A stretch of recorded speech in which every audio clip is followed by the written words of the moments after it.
And I learned from that was, even in some of your darkest moments, when you make mistakes, you have got to stick around for the two things that the mistake is made for. Every failure is made for. Every misstep is made for. It is made for a lesson and a blessing. Them two things follow every single one of them, every single time. God don't send down rain without a return. When he send down rain, flowers grow. Trees get bigger. You got to understand what the rain and the dirt is for. People get so angry when people start throwing dirt on you. Man, quit tripping. Dirt is fertilizer. If you ever want to be something, you're gonna have to get some dirt on you. Because that dirt that smothers you, it teaches you how to push through. You ain't finna have no smooth life. You can get that out your mind. It ain't finna be rosy for you. Nobody finna just come up to you and hand you no damn money. Nobody here, you feel like being a millionaire here. You gotta strike out to be successful. And when you strike out, you got to get ready for it to get real funky and real hard, because that's what's gonna happen. That's why it ain't for everybody, but that's why all these people sitting in here are so valuable. You've invested in learning some traits. And I could tell you a lot of stuff, but there's nothing more important than to master the mental aspect of success. I don't give a damn what degree you got. Degrees don't make money. People make money. Look, Bill Gates and Mark Zuckerberg ain't got a degree between the two of them, but they got more degrees working for them. You saw that little dude came out here 30 years old. He graduated magna cum laude at Morehouse. I ain't graduated from nothing. He had a 4.0. He said, Mr. Harvey, what was your grade point in school? I said, I had a 4.0. He said, wow, you had a 4.0 in high school? I said, yeah, when you total all 3 years. Shit, I was struggling, man. But if you're in here and you're investing in yourself, that's the beginning of it, because you got to get the mental together, man. This thing that's going on inside your head is the whole determining factor, man. Don't nothing else matter. I can tell you everything until you believe it. We wasting time. If you don't believe yourself can be rich, why don't you get up and go home? If you don't believe you can have 2 houses, just get up and go home. If you don't believe that you should have the life of your dreams, just get up and go home. I try to tell young people all the time, when you meet somebody that's successful, quit asking for money. Ask for information. See, money is like me giving you a fish sandwich. Information is teaching you how to fish. There's a major difference in that. And rich people used to people asking them for money, so they got all kinds of ways of playing your ass off. You know, every time somebody comes, well, hey man, let me holler at you. What? Let me holler at you? You sound like a relative trying to borrow 20. Now you got a business proposal. Do your due diligence when investing. Do some research and lose the most useless. I want you to lose the most useless emotion ever created, and it's called guilt. Stop feeling guilty, man. Guilt serves no purpose except for the person that's trying to make you feel guilty, and that's all to manipulate you so they can get what they want. I've lost all my guilt. You can think what you want to think about me. I don't give a damn. I'm not guilty about nothing. Why am I guilty? Because your ass is poor. I was poor for 38 years. I got my first car in my name when I was 38. Now you sitting up in here 30 telling me your problems, and I'm supposed to feel messed up about that, just help you. Stop feeling guilty, man. And stay on the wall. When they throwing rocks at you, stay on the wall. If you come down off the wall to address haters and small people, see they eye level with you now. Now they can throw the rocks and they hurt.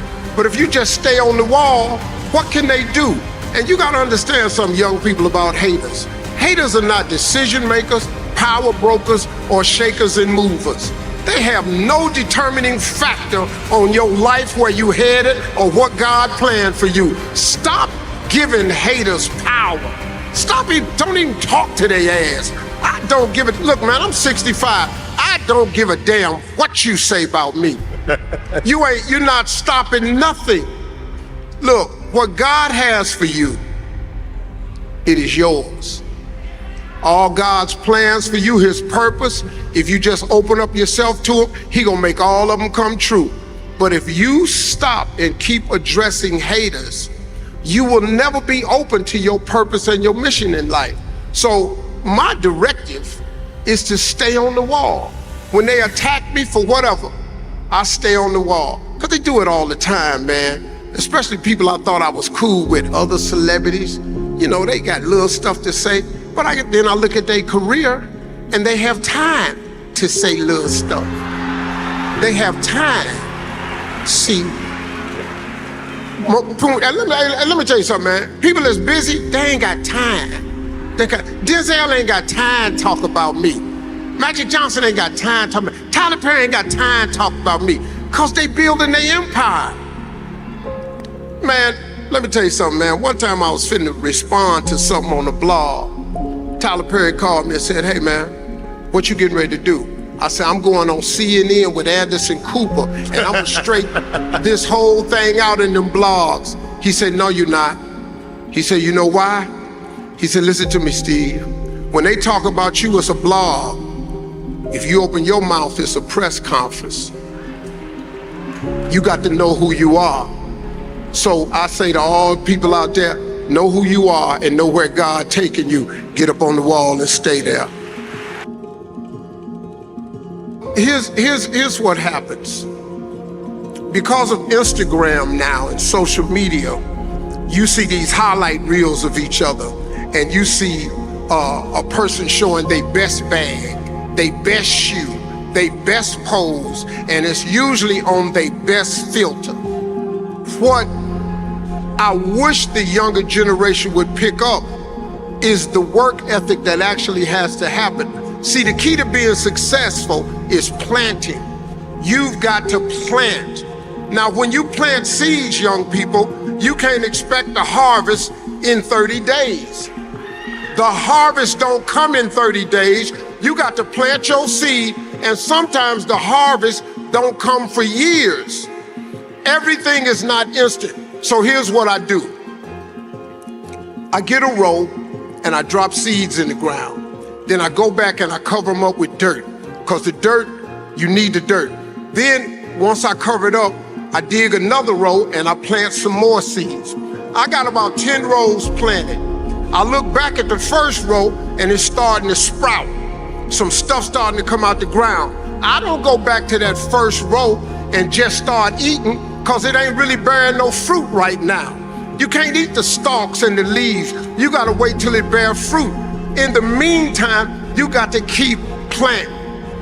Now, you're gonna look up in about 5 years, you're gonna look back and something you planted 5 years ago gonna have a lot of fruit on it. Then you can go back and start partaking of that fruit. But the reason you gotta keep planting is because sometimes you're gonna get rained out. Sometimes it's gonna be a drought. Sometimes, man, the pesticides / haters is gonna do what they do to your planted crops. Now, you got to mentally be prepared for that. But the planting process can never stop. If I could tell anybody anything, keep planting seeds and never stop planting, because you have no idea when God gonna drop all the necessary rain and you look up and everything you need is right. But you know, man, that's the other thing I learned. You know, when God tell you to do something, you got to do it. See, the how-to ain't really your business. And that's what really messes a lot of people up. You get something in your imagination or something you start dreaming about, and then you start figuring out the how-to. Well, I got news for you. The how-to ain't none of your business. The how-to is up to God. You got to be willing to do the work and put in the faith. See, that's really all it is. I know a lot of people got educations broke as hell. So I've already figured it out. It ain't your education. As a matter of fact, education ain't even in the Bible. They ain't never mentioned Emory in the Bible. They got no scriptures about Harvard, Yale. It's not, Morehouse ain't even in the Bible. As much as you like it to be, it's not in there. But you know what's in there though? Dreams, visions.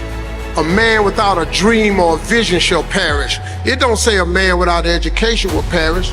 So quit worrying about if you don't have the education, if you don't have all the credentials. You need the vision and you got to be ready to work.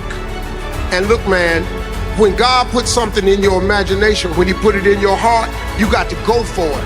I was talking to you before the thing started. You know the hardest thing to get people about success, the hardest thing is to start.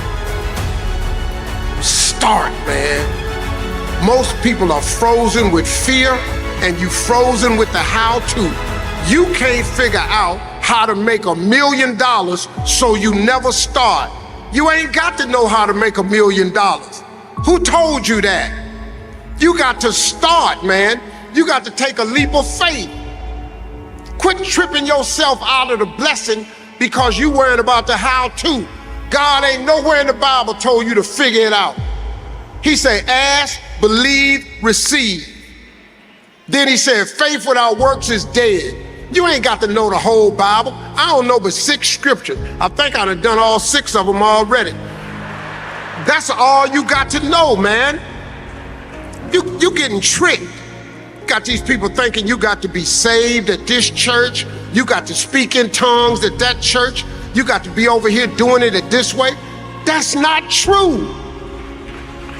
God is a forgiving God, man. God in the blessing business. God don't care if you don't go to Holy Rock or Mount Give-a-Lot Baptist Church. God don't care if you don't go to Apostolic. Y'all tripping, man.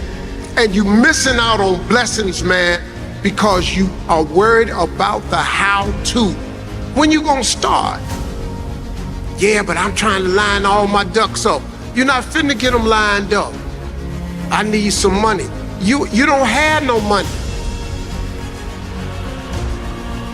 If you cut hair, then go cut somebody's hair. Make $10. I think I did this on your podcast. Once God give you a skill to make $10, all you gotta do is do it 10 more times. Guess what? You got 100. Once you make $100, you ain't got to change it. You don't need $1 million, you just need another $10 idea. Guess what you got? $10 idea, I cut hair.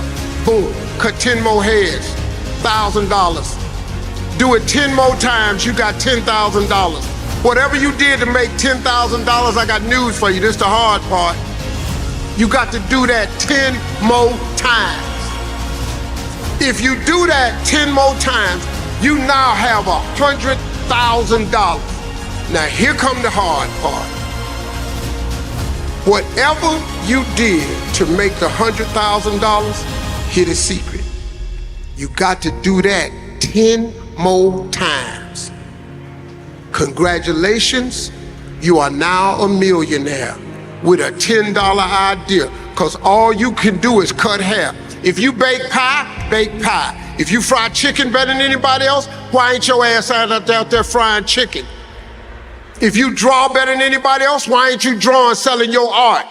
Y'all tripping, sitting up in here trying to figure out how to make $1 million. Hell, if you knew how to make $1 million, wouldn't you do it by tomorrow? No, man, take your $10 gift, your $100 gift, and go on about your business. When I started comedy, man, I made $25 a night. $25 a night. I just kept working 100, 150 a night, 125, 500 a night, 1,000, $10,000 a night, $25,000 a night. I got $250,000 a night. I got $500,000. I made $1 million a day. Same damn jokes, they just English. But I did it so many times. Just kept working. See, I done been in here before. I sold all this out. I done sold out State Farm Arena. I done sold out to Phillips.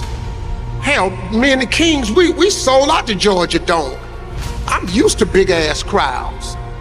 But when I first started, it was 12 people in there. 12. We got 44,000 people that know our name. Man, please. And you know what all I did? All I do is tell jokes. They the same damn jokes I've been telling. Y'all, it take a long time to make a lot of money. Look at everybody that's really got a lot of money. Now, if you want to use that one example of Kanye got this and Kanye got that and somebody got this and that, there's some exceptions. But chances of you being that exception is rare. Buckle up, knuckle down, get ready for the grind, and go on and make your dreams come true.